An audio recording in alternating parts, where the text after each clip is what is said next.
What if you get arrested one day? Do you know your rights? Being a Supreme Court lawyer, let me tell you your rights. Now, the first right is that you can ask the police officer who would be at your doorstep or to who has come to arrest you that tell me the grounds or reason why am I being arrested, under what provision am I being arrested.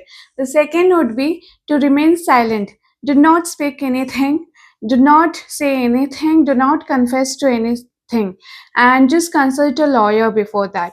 So the next which comes to consulting a lawyer, right, to consult a lawyer. So if you cannot if you feel that you cannot afford a lawyer, the court will engage a lawyer for you. The court will give a free legal aid to you.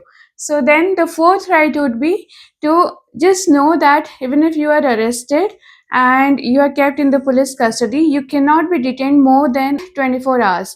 For beyond 24 hours, the police has to take the permission from the magistrate.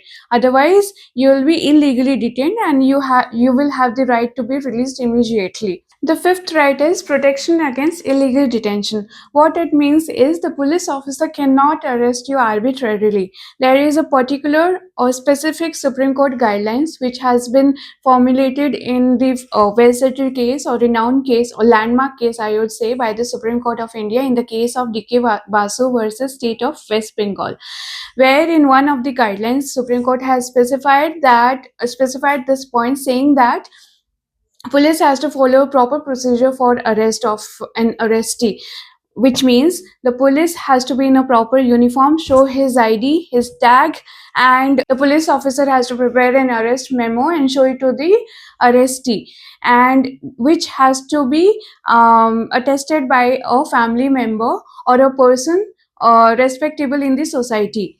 And then the third point would be the arrestee has to countersign on the arrest memo.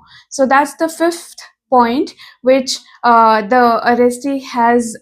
That's the fifth right that the arrestee has. Then the sixth point is the arrestee can inform, once he has been arrested, he can inform either a family member or relative or a friend known to him. Then the seventh point is he cannot be handcuffed immediately. It doesn't happen usually unless there is an exceptional circumstances. If there is a danger or risk to life of the other person, the police handcuffs the arrestee. In that situation, they can be handcuffed, otherwise no.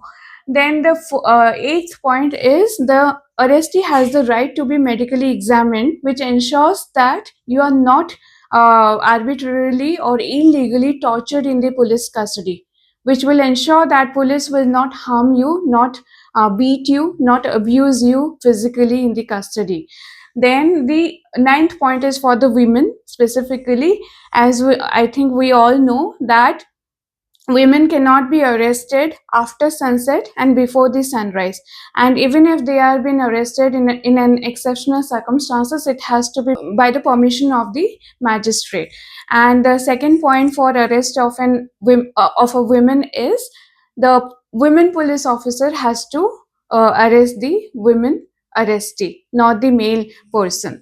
And then the the 10th right is that if there is an offense, if it's a billable offense, then the arrestee has the right to know that he has the right to bail immediately by the police officer.